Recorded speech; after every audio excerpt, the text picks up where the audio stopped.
세계 최고 돈의 최대 부호 성공 집단을 탄생시키는 유대 솔로몬 탈무드 제129장 우물이 가르쳐 주는 것. 유대인은 이 땅에서 떠나라. 박해의 역사. 이데올로기도 종교 간의 대항의식도 인종론도 아니면서 블레셋 사람들이 이사악에게 공격적인 대응을 한 이유는 단순히 시기 탓이었다. 이사악은 부자가 되었다. 점점 재산이 불어 마침내 거부가 되었다. 그는 양떼와 소떼와 많은 종들을 거느리게 되어 블레셋 사람들의 시기를 사게 되었다. 블레셋 사람들은 전에 이사악의 아버지 아브라함의 종들이 아브라함 생전에 팠던 우물을 모조리 흙으로 메워버렸다. 그들은 아마도 표면적으로는 우호적이었을 것이다. 나라 경제를 일으켜준 부자 외래인에 대해 고마운 마음이 분명히 있었을 것이 틀림없다. 그러나 이삭의 아버지가 판 우물을 메워버리는 행위로서 자기들의 시기를 표현할 수밖에 없었다. 그들은 불만 분자를 억제할 도리가 없었다고 주장했을 것이다. 모든 생물에게 그 무엇과도 바꿀 수 없는 물, 그것을 훼손하는 일도 이삭이 역사적으로 정당한 권리의 증거를 모두 없애버리려고 하는 결의 앞에는 그다지 중요한 것이 되지 못했다. 이제는 우물이 없어져 버렸을 뿐만 아니라 그곳에 우물이 있었던 것을 아는 사람조차 없어졌다. 블레셋인의 무례한 행동에 뒤를 쫓듯이 공식적인 통고가 왔다.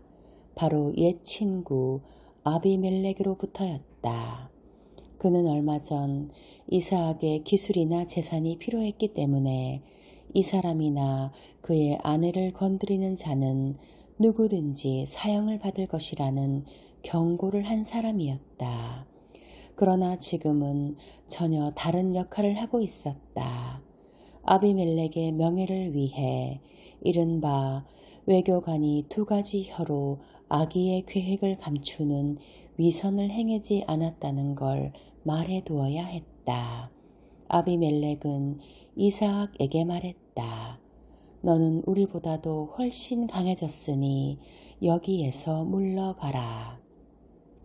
이 통고를 들었을 때 이삭은 저항하지 않고 역사적인 권리를 증명하는 싸움을 시작하지도 않았다.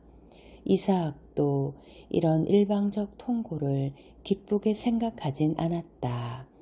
그러나 그가 할 수 있는 다른 선택은 더 나쁜 결과를 가져온다는 것을 잘 알고 있었던 것 같다. 말하자면 훗날 이삭의 자손들이 배우게 되지만 자기들의 피와 땀으로 건설을 도운 그 나라에서 쫓겨나는 것보다 더 나쁜 것은 다른 나라의 포로가 되는 일이었다. 이때부터 겨우 몇 세대 후 이집트에서 거의 같은 상황이 일어났다. 라울 힐베르그는 그의 저서 유럽 유대인의 붕괴에서 역사 속에 사용된 세 가지 반유대 정책을 간결하게 정리했다. 그 세 가지란 개종, 추방, 말살이었다.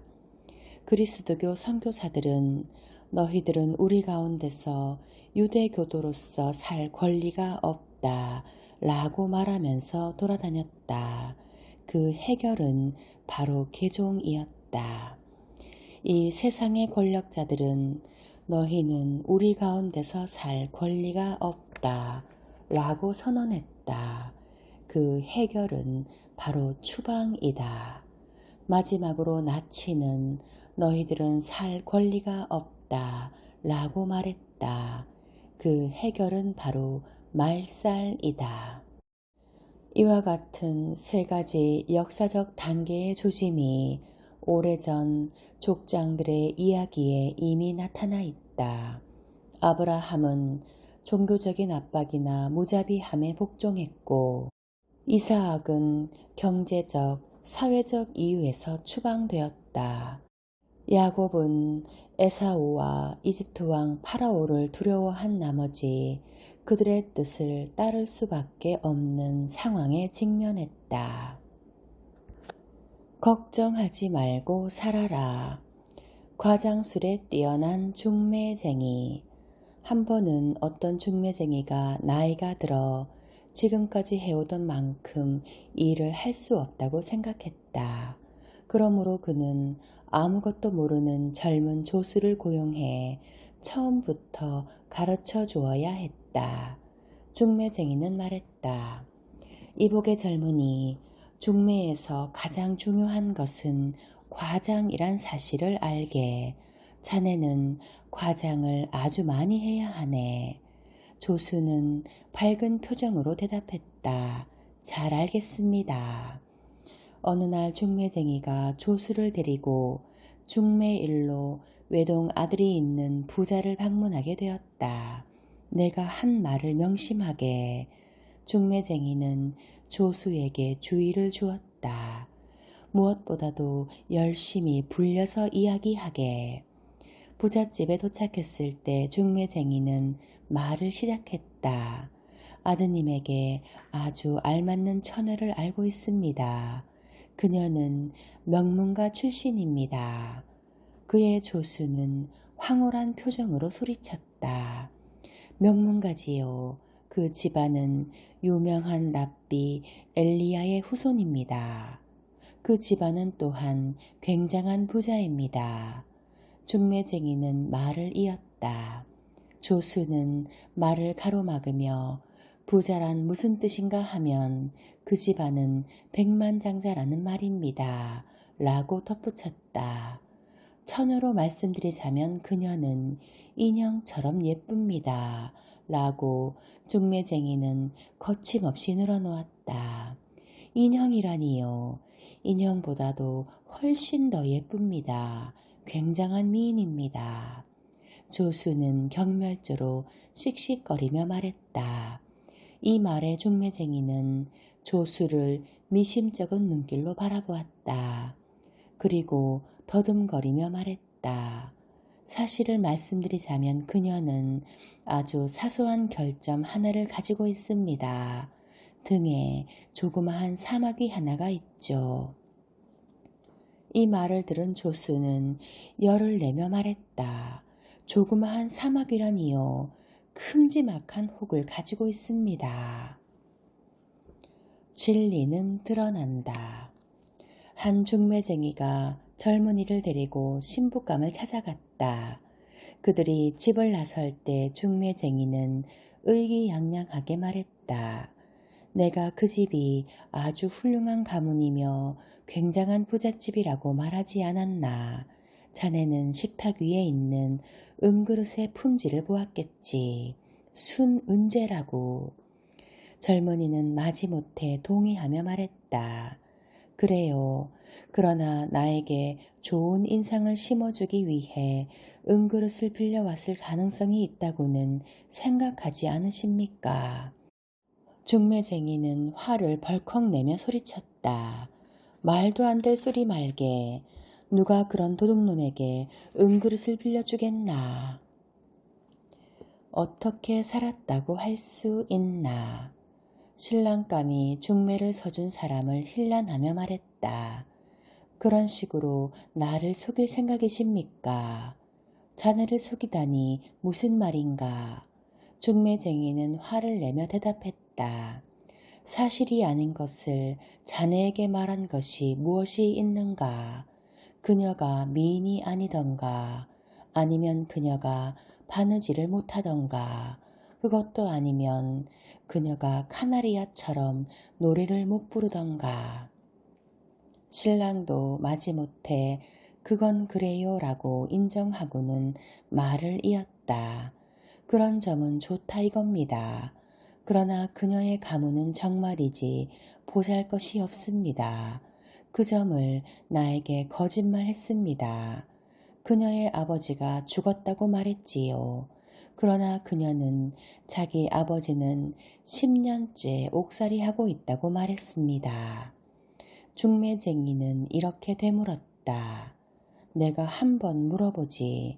자네는 그것을 살았다고 말할 수 있는가? 단지 가끔만. 신랑감과 신부감이 산책하러 나갔다. 신랑감이 다음에 중매쟁이를 만나서 말했다.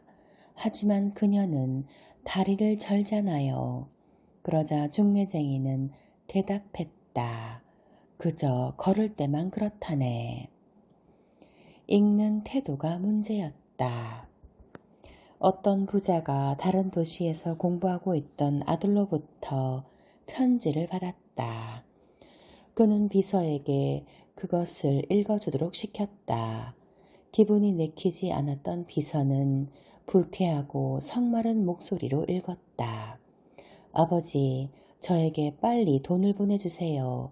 저는 새 신발과 옷이 필요합니다. 자기 아들의 편지 내용을 들은 아버지는 소리쳤다. 무례한 녀석 같으니라고. 어떻게 감히 그렇게 불손한 태도를 가지고 애비에게 편지를 쓸 수 있단 말인가. 내가 한 푼도 보내주지 않을 것이다. 얼마 뒤 비서가 나갔을 때 아내가 들어왔다. 속이 상한 아버지는 아내에게 편지를 건네주면서 말했다. 우리가 곱게 키운 자식이 편지를 어떻게 썼는지 보구려. 그녀는 아들의 필체를 보자 모성애가 일었다. 그래서 아주 부드럽고 애절한 목소리로 마치 기도하듯 탄원하는 목소리로 낭송하기 시작했다. 아버지, 저에게 빨리 돈을 보내주십시오. 저는 새 신발과 옷이 필요합니다.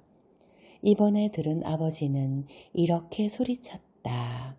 그래, 아주 다른걸. 이제 그 녀석이 신사처럼 요청하고 있구나.